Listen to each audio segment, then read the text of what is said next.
दोस्तों ठहर जाइएगा, अगर आप लोग हरियाणा के रहने वाले हैं तो ये वीडियो आपके लिए बहुत ख़ास होने वाली है। अगर आपकी फैमिली आईडी बनी हुई है, हरियाणा परिवार पहचान पत्र बना हुआ है, तो हरियाणा परिवार पहचान पत्र को लेकर बड़ा अपडेट मैं आपके साथ साझा कर रहा हूँ। अक्सर लोग जब देखा जाता है हरियाणा में हरियाणा परिवार पहचान पत्र यानी कि वो फैमिली आईडी की एनुअल इनकम को लेकर अक्सर परेशान रहते हैं। तो ऐसे में अगर आपकी फैमिली आईडी की एनुअल इनकम बार बार बढ़ रही है, बार बार ज़्यादा हो जाती है, तो उसका जो मेन कारण है, जो उसके ख़ास रीज़न है, वो हम आपके साथ साझा करेंगे। किन कारणों से, किन वजह से आपकी फैमिली आईडी की जो एनुअल इनकम है वो बढ़ रही है।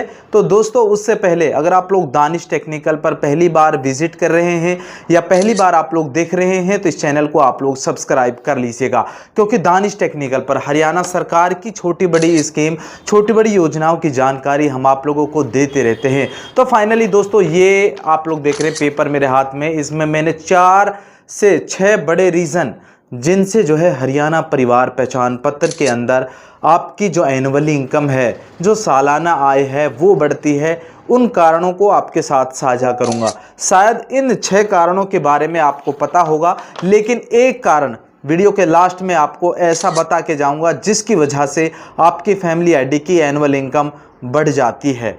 तो दोस्तों सबसे पहले हम बात करते हैं हरियाणा परिवार पहचान पत्र में पहला पॉइंट है, अगर आपकी फैमिली आईडी में इनकम अप हो रही है, बढ़ रही है, तो यहाँ पर परिवार के मुखिया के नाम यानी कि जिसकी फैमिली आईडी के नाम से बनी हुई है, जो परिवार का मुखिया है या परिवार के कोई भी सदस्य उस फैमिली आईडी में चढ़ा हुआ है, उस परिवार के किसी भी सदस्य के नाम 400 गज प्लॉट है या उससे अधिक ज़मीन है, तब भी आपकी फैमिली आईडी की एनुअल इनकम जो है बढ़ जाती है। ठीक है। उसके बाद में दूसरा पॉइंट आप लोग ध्यान दीजिएगा, हरियाणा परिवार पहचान पत्र में अगर आपकी फैमिली आईडी में कोई भी मेंबर है या मुखिया है, उसके नाम 4 पहिया वाहन है, तब भी आपकी फैमिली आईडी की इनकम जो है बढ़ जाती है, अप हो जाती है। ठीक है। 2 बड़े ऑप्शन मैंने आपको बता दिए। तीसरे बड़े ऑप्शंस के बारे में मैं आपको बता रहा हूँ।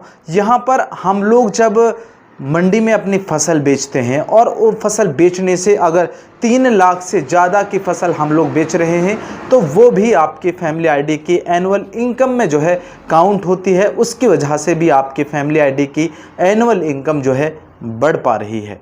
ठीक है। 3 बड़े पॉइंट मैंने आपके साथ साझा किए हैं। दोस्तों वीडियो पूरा देखना, एक लास्ट का पॉइंट आपके साथ साझा करूँगा, वो सबसे ज़्यादा इम्पॉर्टेंट पॉइंट है। अगर वीडियो आप लोग पूरा नहीं देखते हैं तो आपको उस पॉइंट के बारे में शायद नहीं पता चल पाएगा और आप लोग बिल्कुल परेशान रहेंगे। हरियाणा परिवार पहचान पत्र में अगर परिवार का कोई भी सदस्य इनकम टैक्स भरता है यानी कि ITR भरता है, तो उसकी वजह से भी आपकी फैमिली आईडी में एनुअल इनकम जो है बढ़ जाती है। ये वो पॉइंट्स मैं आपके साथ साझा कर रहा हूँ जो हरियाणा सरकार ने जो है सोशल मीडिया पर और प्रिंट मीडिया में बहुत सारे जो है जगह जो है ये पॉइंट्स जो है वायरल हो रहे हैं, तो वो पॉइंट मैं आपके साथ साझा कर रहा हूं।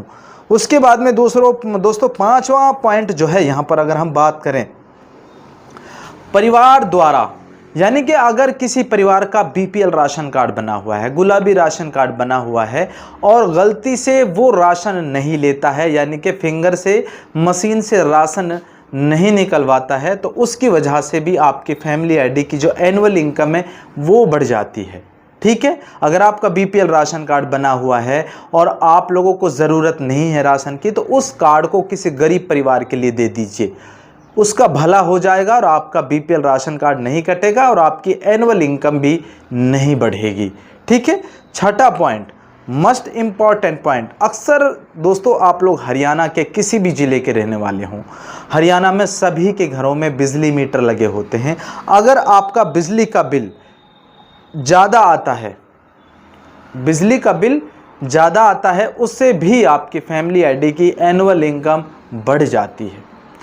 अब आते हैं हम मेन पॉइंट्स पर, जिसके बारे में मैं आपको बता रहा था कि लास्ट में आपको एक ऐसा पॉइंट बताऊंगा जिसकी वजह से हमारी जो फैमिली आईडी हैं, हरियाणा में जो परिवार पहचान पत्र बनवाए गए थे, उनकी फैमिली आईडी की एनुअल इनकम क्यों बढ़ रही है।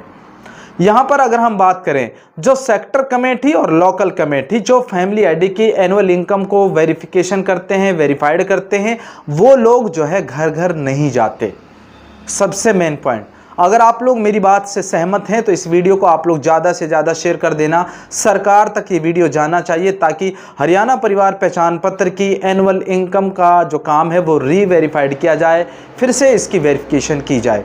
यहाँ पर अक्सर हम भी देखते हैं, हम भी ग्रामीण क्षेत्र में रहते हैं, यहाँ पर कोई भी व्यक्ति किसी के घर घर नहीं जाता। सब लोग दफ्तरों में बैठ के मनमर्जी एनुअल इनकम उसमें चढ़ा देते हैं। किसी की 50,000 चढ़ा दी, किसी दूसरे मेंबर की 25,000 चढ़ा दी, या फिर 3 लाख चढ़ा दी, 1,80,000 से ऊपर चढ़ा दी। कहने का मतलब ये कि वो घर बैठे मनमर्जी ऑफिसों में बैठकर ही जो जिनकी ड्यूटी लगाई हुई है सरकार ने हरियाणा परिवार पहचान पत्र की एनुअल इनकम को वेरीफाइड करने की जिनकी ड्यूटी है, वो लोग किसी के घर नहीं जाते हैं। वो लोग, जबकि उनको जाना चाहिए, घर घर जाना चाहिए और पूछना चाहिए, देखना चाहिए आखिर इसकी एनुअल इनकम इतनी है कैसे, इसकी गलत बढ़ गई है या फिर इसकी इतनी कम क्यों है, इसकी इतनी ज़्यादा क्यों है। वो सारी बातें तो जब पता चल पाएंगी जब हम लोग घर घर जाके इनकम वेरिफिकेशन का काम करेंगे। ये सबसे बड़ा इशू हरियाणा के अंदर है और इसी वजह से हमारी फैमिली आईडीज़ में एनुअल इनकम 3 लाख से 5 लाख हो गई है, 5 लाख से 10 लाख हो गई है। और सरकार की, अगर आपकी फैमिली आईडी में 3 लाख से ऊपर इनकम चली जाती है, सरकार की बुढ़ापा पेंशन और अन्य सैकड़ों स्कीमों से आप लोग वंचित रह जाएंगे। ये मैं नहीं कह रहा, ये सरकार का रूल रेगुलेशन है, सरकार की गाइडलाइन है। 3 लाख से 5 लाख तक फैमिली आईडीज़ को हरियाणा सरकार की सभी स्कीम और सभी योजनाओं से जो है बाहर रखा जाएगा। दोस्तों, उम्मीद करता हूँ ये छोटी सी जानकारी आपके साथ साझा करनी थी। फिर मिलता हूँ इसी तरह हेल्पफुल वीडियो लेकर। तब तक के लिए आप लोग जुड़े रहिएगा सिर्फ और सिर्फ दानिश टेक्निकल पर। जय हिंद, जय हरियाणा, जय भारत।